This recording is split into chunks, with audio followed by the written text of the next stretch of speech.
أهلا بكم أعزائي المتابعين. النهاردة هنتكلم عن نشأة الفلسفة.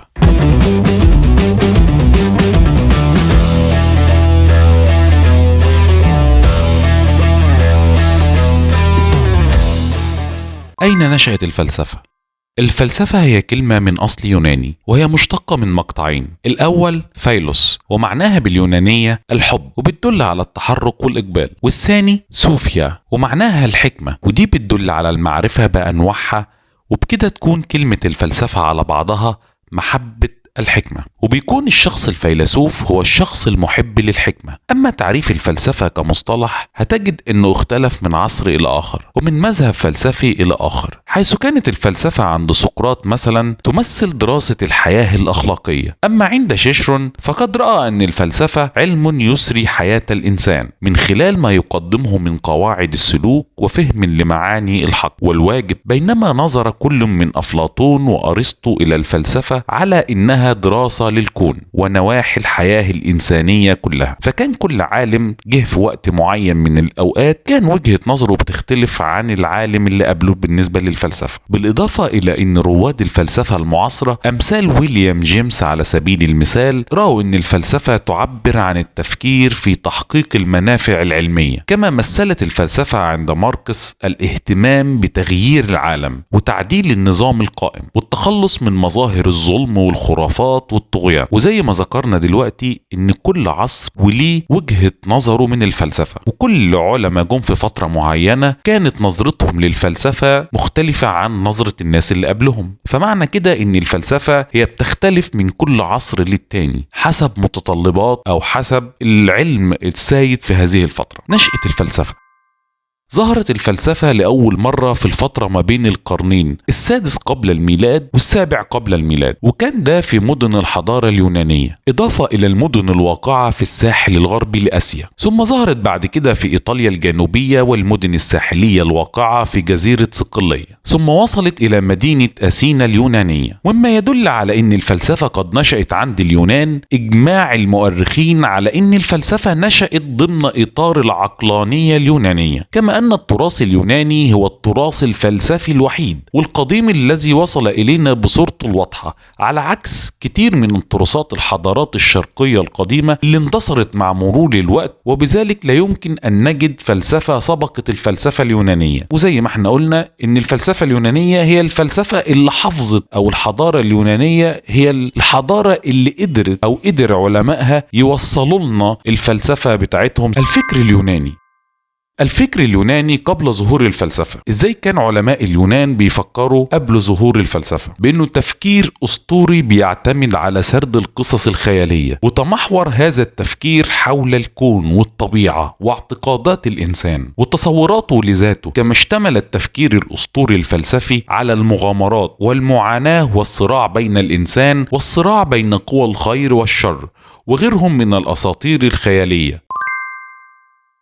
وفي تلك الفترة كانت الأسطورة أو ما يعرف بخطاب الميثوس هو الفكر السائد عن اليونان، ويتميز هذا الفكر بخلوه من العقلانية والبرهان أو الدلائل. ومع مرور الوقت بدأ ينتقل التفكير في الحضارة اليونانية من التقليد الشفوي إلى التجديد في أنواع الخطابات، فبدأ يظهر نوع جديد من أنواع الخطابات. زي مثلا بدأ يحصل الفصل ما بين فكر الميثوس أي هو خطاب أسطوري وفكر اللوغوس، واللي كان ساعتها بيخاطب العقل، مما ساعد على ذلك ظهور الرياضيات وظهور العملة بدل المقايضة بين الأشياء وتطور الجانب التجاري والملاحي للدولة اليونانية. ففي القرن السادس قبل الميلاد بدأت بوادر الحكمة بالظهور على يد طاليس، ثم ظهرت إصلاحات كليستن في القرن السابع قبل الميلاد، علما بأن هذه الإصلاحات كان لها دور مهم في ابتكار المؤسسات السياسية أو ما يعرف بالمدينة وتنظيم الحياة الاجتماعية في الحضارة اليونانية. بداية ظهور الفلسفة: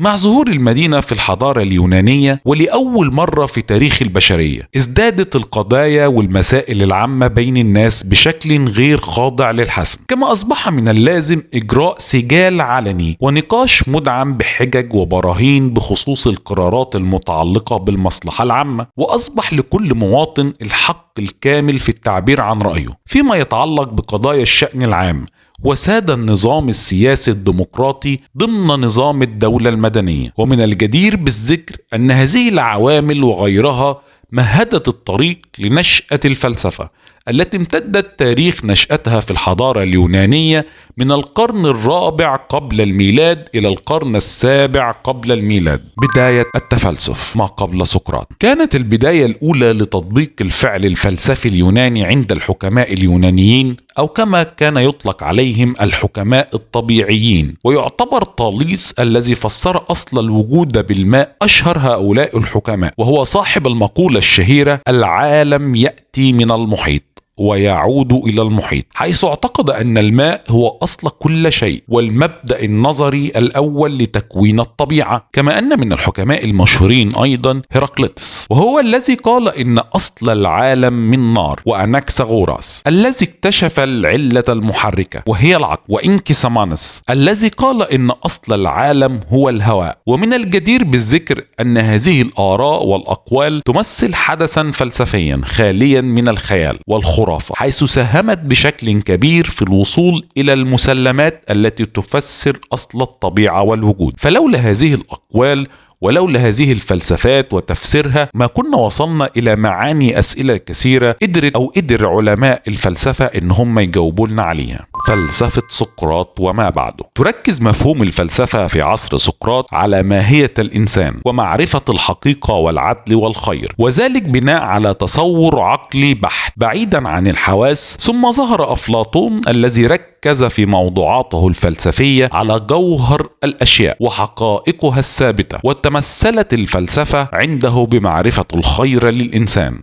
وفهم حقائق الأشياء. وتمثل الفلسفة عند أرسطو تلميذ أفلاطون معرفة المبادئ الأولى التي تفسر بها طبيعة الأشياء. وبعد ذلك تجمد موضوع الفلسفة ولم تظهر أي اجتهادات فلسفية جديدة. فزي ما احنا شفنا أشهر حكماء الفلسفة اللي عرفتهم البشرية كان كل واحد بينظر لجانب معين من جوانب الحياة. أسباب ظهور الفلسفة اليونانية. هناك العديد من الأسباب والعوامل التي مهدت الطريق لظهور الفلسفة اليونانية وتطورها، وأهم هذه الأسباب التطور الكبير الذي أنجزته الحضارات التي سبقت حضارة اليونان، ومنها حضارة الرافدين وحضارة مصر والحضارة الفينيقية، حيث ساهمت تطور هذه الحضارات بمختلف مجالاتها في ظهور الفلسفة اليونانية في مراكز قريبة من هذه الحضارات. كما إن الموقع الجغرافي الفريد لحضارة اليونان، ومنها موقع جزيرة مالطا التابعة للحضارة اليونانية في آسيا الصغرى عند مصبات الأنهار ونهايات الطرق التجارية، وهي تتمتع بمناخ رائع. ومن الجدير بالذكر أن بعض سكانها انتقلوا إلى المدن والحضارات البعيدة مثل الحضارة المصرية والحضارة البابلية، حيث تعلموا العلوم المختلفة كالهندسة من الحضارة المصرية والفلك من الحضارة البابلية